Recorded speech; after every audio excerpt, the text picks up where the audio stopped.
The security footage would later show the exact moment everything changed. Amara Williams stood frozen in the center of Eclat Boutique's marble floor, her worn sneakers stark against pristine white tiles. Her hand clutched a small envelope, 2 months of tips carefully saved. Around her, crystal chandeliers cast judgment in too bright light. "I'm sorry, but perhaps you'd be more comfortable at somewhere else?"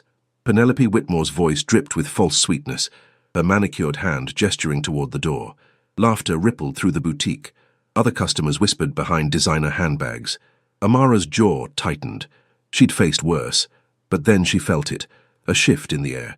The private elevator opened with a soft chime. Han Kyung-min stepped out, and the world tilted. His eyes, dark, dangerous, lethal, locked onto hers. In his hand, a tablet showing security feed. He'd seen everything. "Oh God," Penelope whispered, all color draining from her face. Amara didn't understand. Not yet. But she would. 3 hours. Earlier. The morning shift at Helen's diner had been brutal. Amara's feet ached as she wiped down table 7 for the 3rd time. 5 years of the same routine. The smell of coffee and bacon grease clung to her faded blue uniform. "Amara, sweetheart, table 12 asking for you." Mrs. Helen Grant called from behind the counter. "Mr." Charles Reynolds sat with his newspaper, his kind eyes twinkling. "Morning, my dear. How's that brilliant boy of yours?" "Samuel's good. Got his birthday coming up Saturday." Amara's voice softened. "He'll be 8. 8 already. You're doing a fine job with him, Amara." The compliment warmed her more than it should. Single mothers didn't get many of those. Samuel had been so good this year, straight A's despite their cramped Bronx apartment, despite the nights she worked late. He deserved something special. The robot toy, the one all the kids at school had, $200, an impossible sum. Except she'd been saving. 2 months of every spare dollar. She had it. Barely. The robot was sold exclusively at Eclat Boutique, one of those luxury stores she'd walked past 100 times, never daring to enter. Until today. "Girl, you look dead on your feet." Tiffany Monroe appeared during a lull, concern on her face. "I'm fine, Tiff. When's the last time you slept more than 5 hours?" "Sleep is overrated." Amara glanced around. "I'm going to Eclat after my shift." Tiffany's eyes widened. "The fancy place on 5th Avenue. Girl, you know how those places are." "My money's as green as anyone else's. I have the right to shop there." "If they give you any trouble?" "They won't." Amara said it with more confidence than she felt. "I'm just buying a toy and leaving." What could go wrong? Eclat Boutique occupied a corner of 5th Avenue like a jewel, all glass and gold, absolutely intimidating. Amara stood across the street, heart hammering. She'd changed into her best outfit, a simple black Target dress from 3 years ago, paired with a cardigan that hid the fraying hem. Hair pulled back neatly, minimal makeup, carefully applied. She looked respectable. Normal. So why did she feel like an imposter? "You can do this," she whispered. "For Samuel." The doorman opened the heavy glass door, expression carefully neutral. "Thank you," Amara murmured. The boutique was overwhelming. Chandeliers dripped crystal light. The air smelled expensive. Leather, perfume, money. Other customers browsed. All women, all white, all wearing casual elegance that came from never worrying about price tags. Amara squared her shoulders and walked toward the back where a sign indicated Premium Children's Collection. "Excuse me." A blonde woman approached, navy suit impeccable. Her name tag read Penelope Whitmore, Senior Manager. "Yes? Can I help you find something?" Penelope's smile didn't reach her eyes. Her gaze traveled from Amara's face to her shoes and back, cataloguing, judging, dismissing. "I'm looking for the children's section, the premium toy collection." "I see." Penelope's smile tightened. "Those items are quite exclusive. Perhaps I could show you our regular section. We have some lovely items that are more accessible. Accessible, budget-friendly, cheap, for people like you." "I'm interested in the premium collection," Amara repeated coolly. "It's just that those pieces start at several $100s. Penelope's voice dropped conspiratorially. "I wouldn't want you to be surprised by the prices." Translation: "I don't think you can afford it. I'd still like to see them." Annoyance flickered across Penelope's face. "Vivian," another woman appeared, tall, sharp features and sharper eyes. "Vivian Blackwell, supervisor. This customer would like to see the premium children's collection." Penelope's voice carried, drawing attention. "Why don't you show her?" The emphasis on this customer was unmistakable. Amara felt eyes turning. The weight of scrutiny, judgment. She'd faced worse, She could handle this. The premium section displayed toys like art pieces behind glass, and there it was. The Titanium Defender. Samuel's dream robot.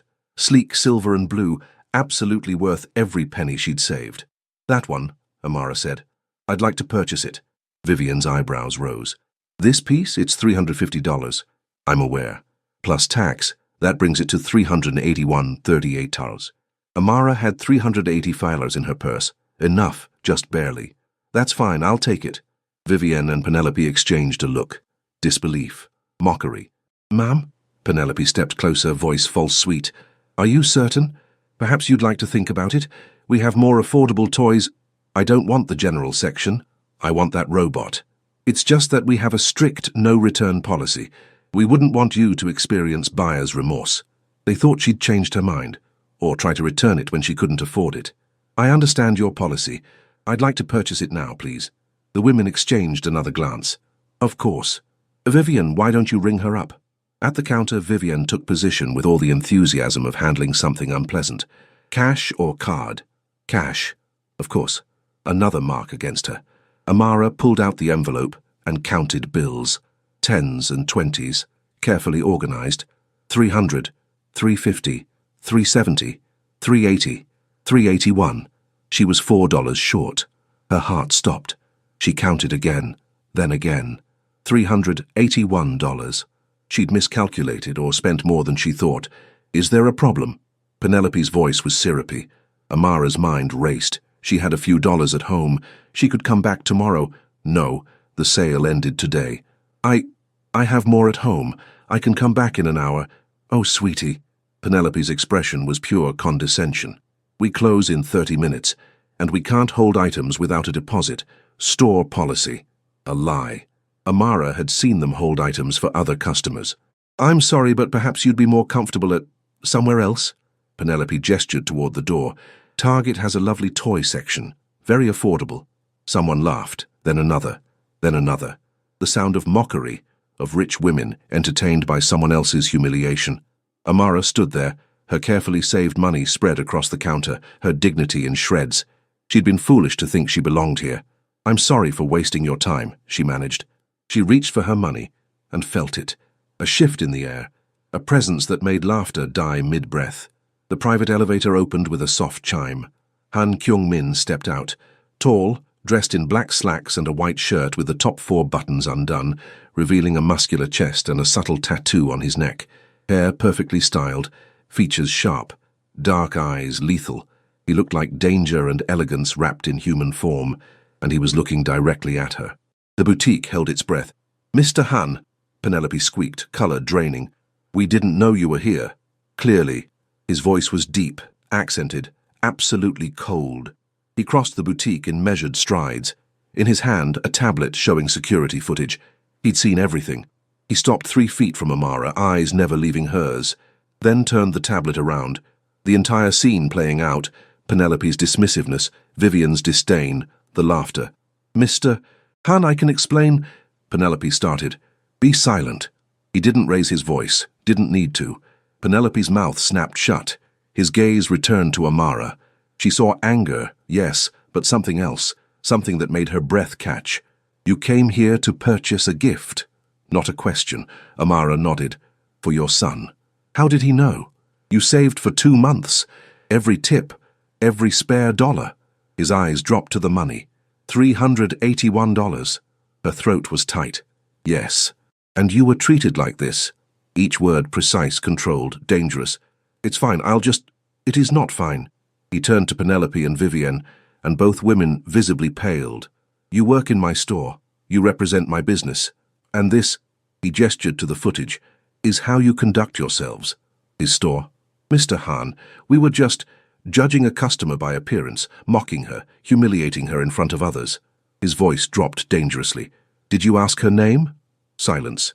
Her name is Amara Williams. She works double shifts at Helen's Diner. She's raising a son alone. She saved for 2 months to buy him a birthday present, and you laughed at her. Amara's eyes widened. How did he know all this? Kyung-min pulled out his phone, tapped something, handed it to Vivian. This is your termination notice. Both of you. Security will escort you out in 5 minutes. Mr. Han, please, Penelope's voice cracked. We made a mistake. You meant every word, every look, every laugh. He turned away dismissively. You have 4 minutes. Then he looked at Amara, expression softening imperceptibly. The titanium defender. For your son. I'm short. You have more than enough. He pulled out his wallet, extracting bills. He placed them on the counter next to her money. The tax is covered. Consider it an apology for the treatment you received in my establishment. I can't accept. You can. You will.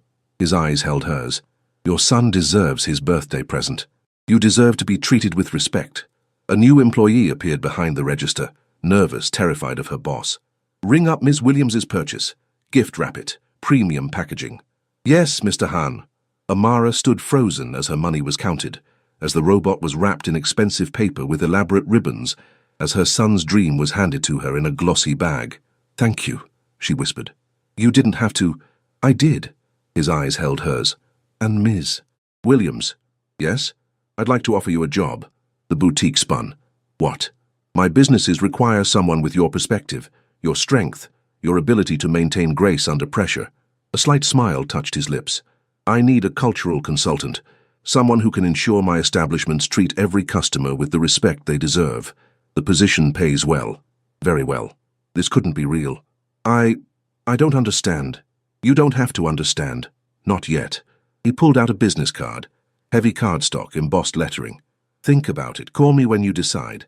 He placed the card on her package, fingers briefly brushing hers. Electricity shot up her arm. Enjoy your son's birthday, Ms. Williams. He walked back to his elevator, leaving Amara holding a present she'd thought impossible and a job offer that made even less sense. The doors closed. She looked at the card. Han Kyung-min, CEO. Han Enterprises private line. Her hands shook. What had just happened? And why did she feel her life would never be the same? Samuel's eyes widened when Amara walked through their apartment door, carrying the eclat bag. Mama? What's that? Someone special getting an early birthday present. The paper didn't stand a chance. The titanium defender! His shriek could wake neighbors. Mama! You got it! He launched himself at her, and Amara felt tears prick her eyes. This was why she worked double shifts. While Samuel dove into his treasure, Tiffany pulled Amara into the kitchen. Spill. Now. Amara told her everything. Wait. Tiffany pulled out her phone, typed rapidly, then showed Amara the screen. Han Kyung-min, the Korean business magnate, reshaping New York's luxury market. Han Enterprises. Real estate. Import, export. Estimated net worth in hundreds of millions. He offered you a job? Tiffany's voice was suspicious. Cultural consultant. It means he wants something. He seemed genuine, or maybe he saw an opportunity. But when Amara's phone buzzed with a text from an unknown number, her heart raced. Unknown. Ms. Williams, I hope you'll forgive the intrusion. I wanted to ensure you arrived home safely and that your son enjoyed his gift. HKM. He'd looked her up. That should feel invasive. Instead, it felt intentional. Amara. Mr. Han, thank you. We made it home safely. My son loves the robot. I can't thank you enough. HKM. The kindness was in your grace. The job offer stands. My world could use more people like you. Have dinner with me. Let me explain properly. No obligation. Say no, Tiffany hissed. But Amara was thinking about Samuel's face, their cramped apartment, the bills. Amara, when? HKM. Tonight. 7 p.m. I'll send a car. Amara. I have a son. HKM. Bring him. Private dining room. He can bring his robot. Amara. What's the dress code? HKM. Wear whatever makes you comfortable. You're already perfect. Amara's cheeks flushed. Oh, you're in trouble, Tiffany said. Big trouble. The black Mercedes arrived at 6:45 p.m. Samuel's eyes went huge. We're riding in that? The interior was all leather and luxury. The restaurant was even more impressive, where reservations were booked months in advance. A host led them through the main dining room to a private room in back, and there he was. Han Kyung-min stood as they entered, and Amara's breath caught. All black tonight, slacks and dress shirt with those same 4 buttons undone. Ms. Williams, he moved forward. Thank you for coming. Mr. Han, this is my son, Samuel. Kyung-min's gaze dropped to the boy, expression softening. Samuel, he extended his hand. Pleasure to meet you. Samuel shook his hand carefully. Nice to meet you too, sir. Thank you for my robot. You're very welcome. Is it everything you hoped? It's amazing. Samuel's reserve cracked. Kyungmin smiled, a real smile that transformed his face. I'm glad. Why don't you show me while your mother and I talk? There's a table with refreshments specifically for you. He gestured to a smaller table loaded with snacks, juice boxes, and more toys. Is that the Cosmic Explorer set? Samuel breathed. It is. Early birthday present. Can I, Mama? Go ahead, baby. While Samuel explored, Kyungmin pulled out a chair for Amara. You didn't have to do all this. I wanted to. His eyes flicked to Samuel, then back. You're raising him alone. Not a question. His father isn't in the picture. Never has been. She waited for judgment. Instead, Kyungmin nodded. That takes strength. My father died when I was 8. My mother raised me alone. It wasn't easy. The admission surprised her. I'm sorry. It was long ago, but I remember watching her work herself to exhaustion. His eyes held hers. You remind me of her. That same strength. Amara's throat tightened. I just do what I have to. No, you do more. He leaned forward. Yesterday, when those women tried to humiliate you, you didn't lash out. You were prepared to walk away with dignity intact. He saw too much. Why are you really offering me this job? Kyungmin pulled out a folder, slid it across. Amara opened it. She blinked at the salary. That couldn't be right. This is more than I make in 2 years. It's what the position is worth. You'll be my eyes in establishments I can't personally monitor. Ensure every customer receives the same service. Train staff. Report directly to me. I'm a waitress. You have 7 years customer service experience. You know what good service looks like. You know what bad service feels like. His voice was firm. Most importantly, you have integrity. That can't be taught. What's the catch? His lips quirked. Smart woman. The catch is you'll work closely with me. I expect excellence. Honesty. That's not a catch. The other catch, he said, voice dropping, is that I find you fascinating, Amara Williams, and I'm not entirely sure this is just about business anymore. Her heart stopped. Mr. Han, Kyungmin, please. Kyungmin. I have Samuel to think about. I won't lie. I won't pretend I'm offering this purely from altruism. But the offer is genuine. Whether anything happens between us personally is entirely your choice. And if I say no, then you say no. The job doesn't come with strings. He leaned back. But I hope you won't. Amara looked at the contract, at Samuel playing happily, at the man who was either opportunity or risk, maybe both. I need to think about it. Of course, Kyungmin signaled. In the meantime, let's eat. Dinner was exquisite. Korean dishes mixed with American classics. Samuel chatted excitedly. Kyungmin listened with genuine interest, asking questions, responding with patience. And when Samuel asked, Are you my mama's boyfriend? Kyungmin's eyes met Amara's. Not yet, he said quietly, but I'd like to be someone important in both your lives, if your mother will let me. Amara's heart pounded. Okay, she heard herself say. I'll take the job. Trial period, 1 month. Deal. Kyungmin extended his hand. Amara took it. His fingers closed around hers, warm and firm, and neither let go for longer than necessary. Amara's first day at Han Enterprises began in a corner office with Central Park views. Her office, with her name on the door. Amara Williams, Director of Customer Experience. It suits you. Kyungmin leaned against the doorframe. This is too much. This is exactly right. He gestured to the mahogany desk, leather chair. You'll need space to work. I don't know what I'm doing. Then it's good you'll have help. He pressed the intercom. Sang-min, a Korean man in his 40s, entered. Sharp eyes, military bearing. This is Oh Sang-min, my chief of operations. He'll be your main contact. Miss Williams, welcome. Please call me Amara. Approval flickered across Sang-min's face. Then you must call me Sang-min. He handed her a tablet loaded with information. Start with the boutique where we met, Sang-min suggested. New management is in place. I'd like your assessment. After Sang-min left, Kyungmin lingered. How's Samuel? He slept with the robot next to his bed. Kyungmin smiled. Good. And you? Terrified, excited, confused. That's normal. He moved closer. But you're stronger than you think. You don't really know that. I know enough. His hand lifted as if to touch her face, then dropped. If you need anything, call me. The new Eclat manager was Sarah Chen, young, professional, nervous. Amara spent 3 hours watching.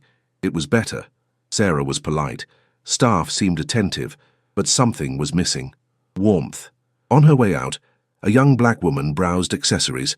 Staff hovered but didn't approach. Amara walked over. "Those earrings are beautiful." The woman looked startled. "Oh, yeah. I'm just looking, though. Nothing wrong with looking. But if you're interested, they're on sale this week. 30% off." "Really? I didn't see a sign." "Private sale." Amara pulled out a business card. "If you decide you want them, mention my name." "Thank you. That's really kind." After the woman left with the earrings, Amara turned to find Sarah watching. "That wasn't protocol," Sarah said carefully. "No, but it was right." Amara smiled. "Can we talk?" In the office, Amara shared observations. "Your staff is technically perfect, but they're treating customers like transactions. That woman I helped, your team saw her casual clothes and decided she wasn't worth their time." Sarah's face flushed. "We would never—" "Not intentionally. But it's happening." Amara's voice was gentle. "People can sense when they're being judged. Your staff needs to understand everyone deserves the same attention, service, warmth. How do I teach them that? Empathy training, role-playing, and model the behavior yourself." Sarah nodded. "I understand now why Mr. Han hired you." That evening, Amara's phone buzzed. "Kyung-min, how was your first day?" Amara: "Productive. I have recommendations." Kyung-min: "Excellent. Are you free for dinner tomorrow?" She should say no. Amara: "Tomorrow works." Kyung-min: "Good. I'll pick you up at 7. Wear something comfortable, somewhere special." "Mama?" Samuel looked up from homework. "You're smiling at your phone. Is that Mr. Han?" "Maybe. I like him. He's cool." Samuel returned to homework, then added, "You should marry him." Amara nearly choked. "Samuel? What? He's nice, he's rich, and he makes you smile." Samuel looked at her with eyes too old for 7. "You don't smile a lot, Mama." "But you smiled the whole time at dinner with him." "It's complicated, baby." "Why?" "Because he's my boss now. We barely know each other." "But you like him." "Not a question." "Yeah, baby. I like him." "Then that's all that matters." If only it were that simple. The next evening, Kyung-min picked her up in dark jeans and black button-down. "You're beautiful," he said simply. The car took them to a private marina. "A boat? I thought we could have dinner on the water, away from crowds, somewhere we can actually talk." The yacht was elegant. The main deck had a dining table for 2, candles flickering. As the boat pulled away, Amara stood at the railing, watching city lights reflect on water. Kyung-min joined her. "Thank you for coming.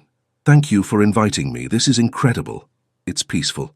Sometimes I come here when the world gets too loud." "Is your world loud often?" "More than I'd like." He was quiet. "Amara, there are things about my life you should know. Before this goes further." "Okay. My businesses aren't all conventional." "I know." He looked at her sharply. "You know? I'm not naive.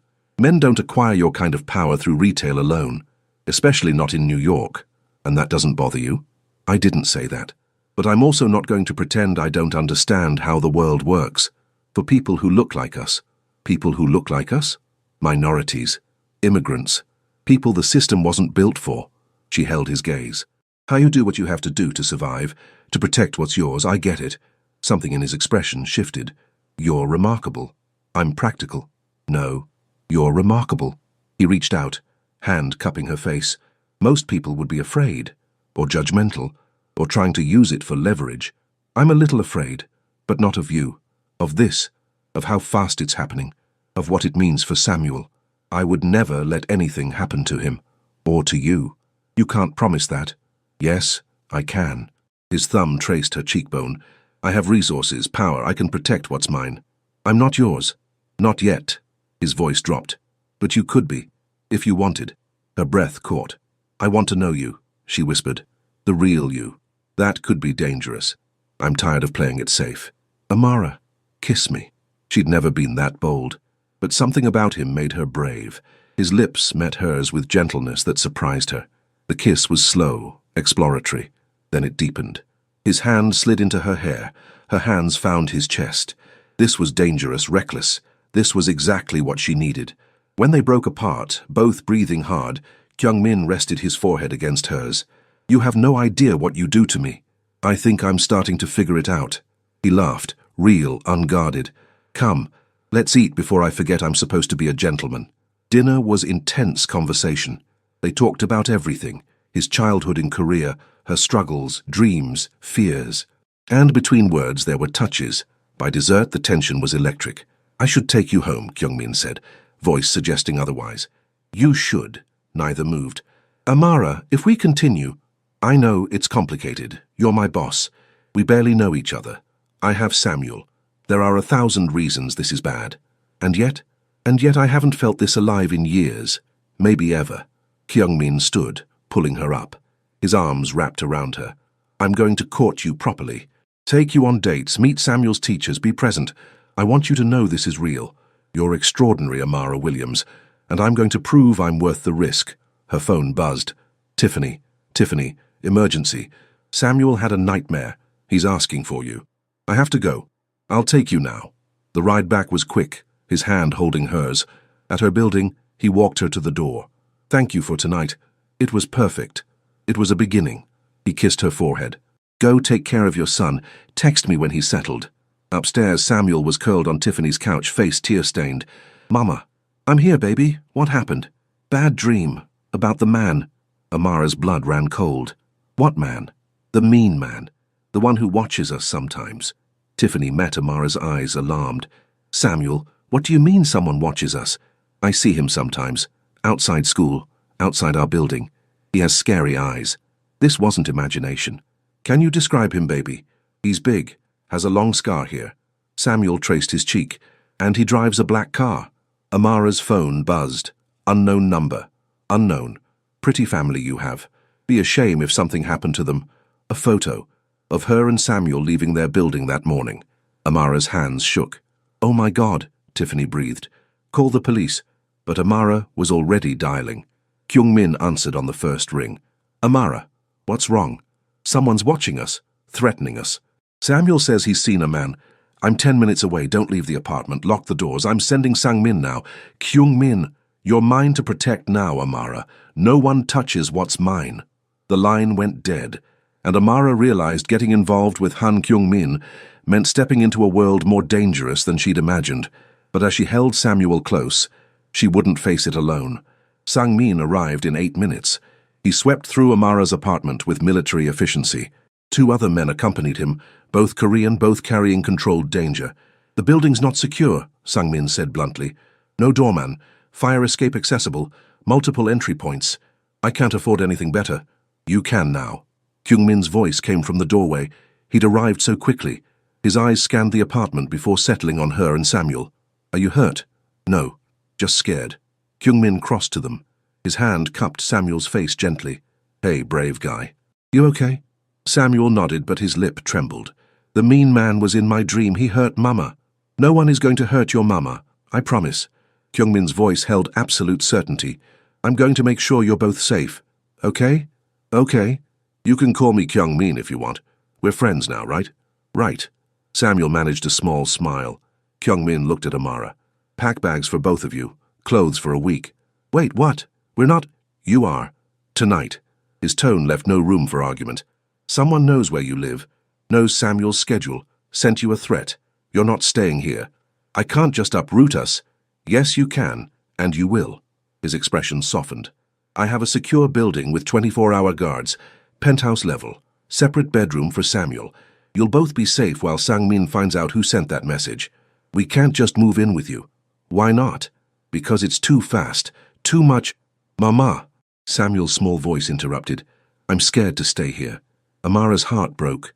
Her pride, independence, none of it mattered when her son was afraid. "Okay," she whispered. "We'll go." Kyungmin's penthouse occupied the entire top floor of a Tribeca building. Floor-to-ceiling windows offered city views. Modern furniture created sophisticated comfort. "This is where you live," Samuel breathed, eyes huge. "This is where we all live now," Kyungmin corrected gently. "Come on, let me show you your room." Samuel's room was a child's dream. Spacious, massive bed, built-in bookshelves, desk, window seat. But it was the wall of toys that made Samuel gasp. "These are all for me? If you want them. Or we can donate them and fill the space with things you actually like." Kyungmin crouched to Samuel's level. "This is your space. You decide how it looks. Can I keep the robots?" "Absolutely." While Samuel explored, Kyungmin led Amara to the master suite. Stunning, King-sized bed, sitting area, bathroom bigger than her old bedroom. You'll stay here, I'll take a guest room. This is your room, and I'm giving it to you. He set her bag down. You need rest, safety. This building has security even I trust. Amara sank onto the bed, events crashing over her. This is insane. A week ago I was serving coffee. Now I'm living in a penthouse because someone is threatening my son. Kyung-min sat beside her, maintaining distance. I know this is overwhelming. I know you value independence, but whoever sent that message knows things they shouldn't. Until we find out who and why, I need you here. Where I can protect you. Why? Why do you care so much? We barely know each other. He was quiet for a long moment. When I was 8, men came for my father. Business rivals. His voice was flat. They didn't just kill him. They made my mother and me watch. Amara's breath caught. I couldn't protect her then. Couldn't protect myself. I was powerless. He turned to look at her, eyes holding ghosts. I swore I would never be powerless again, that I would never let anyone I cared about be vulnerable. Kyung-min, you and Samuel matter to me, more than they should after such short time, but I can't change how I feel, and I can't stand by and let someone threaten you. Amara reached out, taking his hand. I'm sorry. About your father. About what you witnessed. It made me who I am. Hard. Controlled. Dangerous. He squeezed her hand. But with you, I want to be different. Better. You're already better than you think. He lifted her hand to his lips, pressing a kiss to her knuckles. Get some rest. Sang-min will brief us in the morning. Morning brought the smell of coffee and bacon. Amara emerged to find Kyung-min in the kitchen, cooking breakfast while Samuel sat at the counter, chattering about robots. Kyung-min is making pancakes, real pancakes. I see that. Amara caught Kyung-min's eye. He was barefoot, wearing jeans and t-shirt, hair slightly mussed. He looked domestic, devastating. Coffee? He offered. Please. He poured her a cup, perfect, and slid it across. Their fingers brushed. Electric.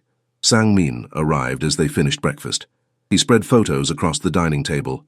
The man who sent the message is Viktor Kozlov, Russian. Works for Luka Petrov's organization. Kyung-min's expression went hard. Petrov. Yes. It appears to be an escalation of the territory dispute. What territory dispute? Amara asked. Sang-min glanced at Kyung-min, who nodded. Luka Petrov runs Russian operations in Manhattan. We've had an understanding for years. He controls certain territories, we control others. Recently he's been pushing into our areas, testing boundaries. And I'm what? Leverage. You're a vulnerability he thinks he can exploit, Kyung-min said quietly. He saw us together, did research, found out about Samuel. So my son is in danger because I went on a date with you. Your son is in danger because Petrov is ambitious and stupid. Kyung-min's voice was ice. But I'm going to handle it. How? That's not something you need to worry about. The hell it isn't. Amara stood. Someone threatened my child. I have every right to know how you're planning to handle it. Kyung-min studied her, then nodded. Sang-min, take Samuel to his room. After they left, Kyung-min turned to Amara. Petrov operates through fear and intimidation. He saw you as a weak point, someone he could threaten to make me back down. Are you going to back down? No. I'm going to make it clear that touching you or Samuel means war, and that war will cost him everything. That sounds like violence. I'm planning whatever is necessary to keep you safe. Kyung-min, Amara, listen. He stood, closing the distance. This is my world. It's not pretty, not civilized, but it's reality. Men like Petrov only understand strength. If I show weakness now, it doesn't end with a threatening text. It ends with Samuel disappearing on his way home. It ends with you being used as a bargaining chip. The blunt words sent ice through her. So what do I do? Just sit here and let you handle everything? You're the furthest thing from helpless. His hands cupped her face. But you're also not trained for this. You don't have the resources or connections or... Violence? Yes, violence. He didn't look away. I've done things. Things I'm not proud of. Things that were necessary. And I'll do them again if it means keeping you and Samuel safe. She should be horrified. Instead, she leaned into his touch. I hate this. I hate the dating you put Samuel at risk. I know. And if you want to walk away, I'll understand. I'll still protect you. Still make sure Petrov knows you're off limits. But I won't force you to be part of my life if it's too much. The offer was genuine. She could leave, go back to her simple, struggling, independent life, or she could stay, take the risk, trust this dangerous, complicated man. I don't want to walk away, she whispered. Something fierce blazed in his eyes. You're sure? No. But I'm staying anyway. He kissed her then, hard and possessive and desperate. When they broke apart, both breathing raggedly, he rested his forehead against hers. I won't let anything happen to him, or to you, I swear it. I believe you. And despite everything, despite the danger, uncertainty, insanity, she did. The next few days established new normal. Amara continued work with driver and discreet security. Samuel adjusted to his new school, private, expensive, with actual protocols. Kyungmin worked from home more, his presence constant reassurance. And evenings, after Samuel went to bed, Amara and Kyungmin would sit on the terrace, talking for hours. She learned about his childhood in Korea, his mother's strength, his rise, the choices he'd made, lines he'd crossed. He learned about her dreams deferred, her struggles, her fears. "You're more than enough," he said one night, his arm around her. "He's brilliant because of you, kind because of you, strong because you showed him how." "He asked me today if you were going to be his dad." Kyungmin went still. "What did you tell him?" "That I didn't know, that it was complicated." "What do you want me to tell him?" "What do you want to tell him?" "I want to tell him yes." Kyungmin's voice was raw. "I want to be part of his life, part of your life, permanently.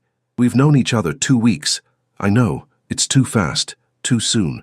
I love you." The words came out before she could stop them. Kyungmin stared at her.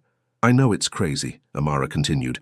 "I know we barely know each other. I know all the reasons this is stupid, but I love you. I love the way you are with Samuel. I love the way you see me, really see me.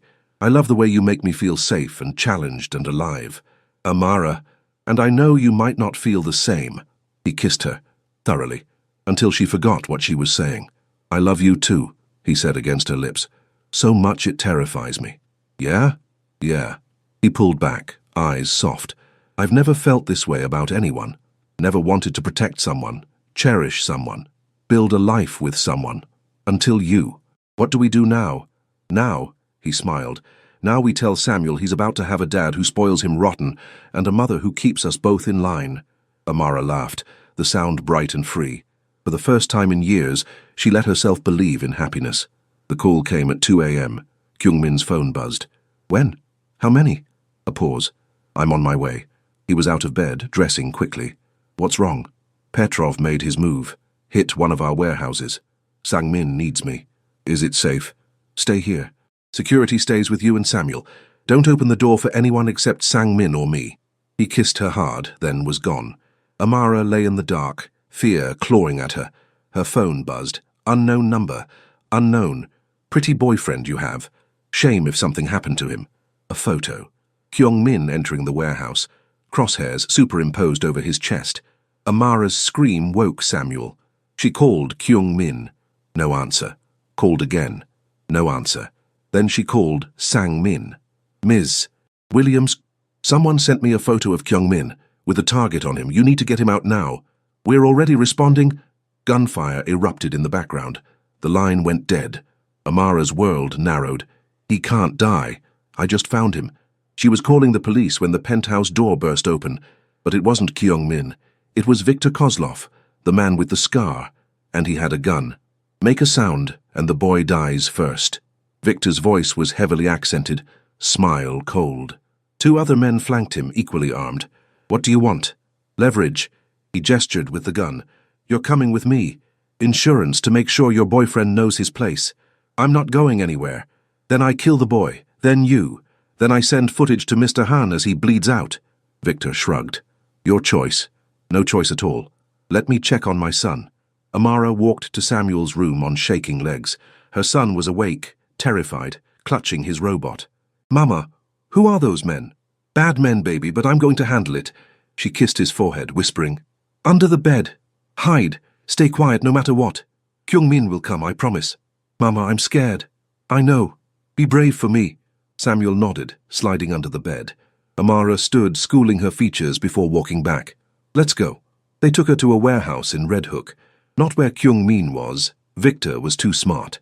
This was neutral territory. The interior was cavernous, lit by harsh fluorescence. Victor shoved her into a chair, zip-tying her wrists. "Now we wait. He'll kill you for this." "Maybe, but first he'll negotiate. Give up territory. Give up power. All to save his pretty girlfriend." Victor leaned close. "Wonder if you're worth it." The slap came before she could stop herself. Pain exploded across her face. You have fire. I see why he likes you. Victor grabbed her chin. Petrov said to break you, make you scream. Send your boyfriend a video that breaks him. Go to hell. Eventually, but tonight, he pulled out a knife. Tonight we have some fun. Fear turned to cold fury. She'd survived worse. Survived poverty, judgment, abandonment. She'd raised a son alone, built a life from nothing. She wasn't going to break. Do your worst, she said quietly. I won't give you the satisfaction. Victor smiled. We'll see. The first cut was shallow, across her forearm, just deep enough to bleed. Amara didn't scream. The second cut, deeper. She bit her lip but stayed silent. Stubborn bitch, Petrov wants a video. He raised the knife again.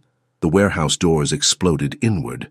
Kyung-min stood in the entrance, backlit by headlights, covered in blood. He looked like death incarnate. You touched what's mine, he said, voice arctic. There are consequences for that. Victor grabbed Amara, knife to her throat. One step closer, and I open her up. You do that. You die slowly, painfully. I'll make it last days. Kyung-min took a step forward. Let her go, you die quickly, your choice. You think I'm afraid of you? You should be. What happened next was almost too fast to follow. A shot from somewhere in the rafters. Victor's hand jerked, the knife clattering. Sang-min emerged from shadows, rifle in hands. Kyung-min moved. One moment he was 10 feet away. The next, Victor was on the ground, Kyung-min's hands around his throat. You cut her. You made her bleed. You terrified her. Kyung-min, stop, Amara's voice cracked. You'll kill him. That's the idea. Please, not in front of me. I've seen enough violence. Something in her words reached him. Kyung-min's hands released, but only so he could lift the man bodily and throw him to Sang-min. Get him out of my sight before I forget I'm trying to be civilized. Sang-min dragged Victor away. Then Kyung-min was kneeling, cutting her zip ties with hands that shook. Did he... Are you... I'm okay. Just cuts, nothing serious. Nothing serious. Kyung-min's voice broke. He hurt you, he terrified you, he failed. Amara cupped his face. I'm here, I'm alive. You came for me. Always. I'll always come for you. He pulled her into his arms. God, Amara. When Sang-min told me you'd been taken, I know I felt the same when I heard the gunshots. He pulled back, scanning her face, cataloguing injuries. We need to get you to a hospital. I need to get to Samuel. Safe. Your friend Tiffany is with him. I called her the second I got your text. Relief nearly buckled her knees. What happened at the warehouse? Petrov's men underestimated us. We lost 2 of ours, but they lost 15, including Petrov himself. You killed him? Yes. No hesitation, no regret. He threatened you. That's unforgivable. Amara should be horrified. Instead, she leaned into him. Take me home. Take me to our son. Our son. Kyung-min's eyes widened. Then he smiled, genuinely, brilliantly. Home. Our son. I like the sound of that. The doctor stitched Amara's cuts and declared her otherwise unharmed. The trauma would take longer, but when they returned to the penthouse, when Samuel threw himself into her arms crying, when Kyung-min held them both, Amara knew they would heal together. 2 weeks later, the family court judge looked over the paperwork. Mr. Han, you understand adoption is permanent? That you're taking on all legal responsibilities? I understand completely, Your Honor. Kyung-min's hand found Samuel's. And I'm ready. And Samuel? You want Mr. Han to be your father? Samuel looked at Kyung-min with absolute trust. Yes, Mom, he's already my dad. This just makes it official. The judge smiled. Then I see no reason to delay. Mr. Han, you are hereby granted full parental rights for Samuel Davis Williams. Congratulations. The gavel came down. Samuel launched himself at Kyung-min, who caught him easily, both grinning. Amara watched with tears streaming. Her family, finally complete. That evening, Kyung-min cooked dinner while Samuel did homework at the counter. Amara watched from the living room, her heart so full it ached. Mama, come see what Dad showed me. He taught me to cook bulgogi. Dad. He'd been saying it constantly, like he couldn't quite believe it was real. After dinner, after Samuel was in bed, Amara and Kyung-min stood on the terrace watching city lights. I have something for you, Kyung-min said. He pulled out a small velvet box. Amara's heart stopped. It's too soon. We've only known each other 2 months. It's been the most important 2 months of my life. He opened the box, revealing a stunning diamond ring. I'm not asking you to marry me tomorrow. I'm asking you to promise me forever, in whatever timeline works for you. Just promise me forever. Amara looked at the ring, at this man who'd changed everything, who'd protected her son, challenged her mind, seen her worth when no one else had. Yes, she breathed. Yes to forever. He slid the ring on her finger, and it fit perfectly, like they fit perfectly. I love you, Amara Williams. I love you, Han Kyung-min. The kiss was soft, sweet, full of promise. Behind them, unnoticed, Samuel peeked out from his room, grinning. His family, complete and whole and safe. Everything was going to be okay. The years passed like a beautiful dream. Samuel, now 15 and taller than his mother, stood in the penthouse, teaching his little sister, Mina, how to program her robot. The 5-year-old watched with serious eyes. Like this, see? Samuel demonstrated patiently. Amara watched from the kitchen, where she helped Kyung-min prepare for Samuel's birthday dinner.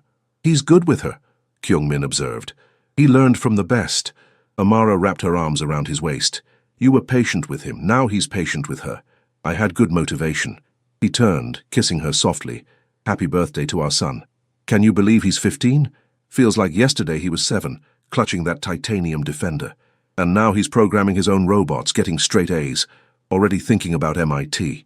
Kyung-min shook his head. We did good. We did great. The doorbell rang. Tiffany arriving. Then Mr. Reynolds, now in his 80s. Mrs. Grant, retired but never missing a celebration. Sang-min, who'd become Uncle Sang-min. The family they'd built, by blood and by choice. As Amara watched Kyung-min lift Mina onto his shoulders while Samuel showed off his latest project, she thought back to that day in Eclat Boutique, the day everything changed. She'd entered that store as a struggling single mother with nothing but dignity and determination. She'd left as something more, someone seen, someone valued, and now, years later, she stood in a home filled with love, watching her husband teach their children surrounded by family. Mama, Mina called. Come see, Samuel made the robot dance. Coming, baby. Kyung-min caught her hand, pulling her close for a quick kiss. Thank you, he whispered. For what? For taking a chance on a dangerous man, for trusting me with your son, for building this life with me. Thank you for seeing me when I was invisible to everyone else. You were never invisible. You were just waiting for someone worth revealing yourself to. As the party continued, as laughter filled their home, Amara reflected on the journey, from the Bronx to Tribeca, from struggle to security, from alone to beloved, all because she dared to walk through a door where she didn't belong, and found a man who made her realize she belonged everywhere. The end.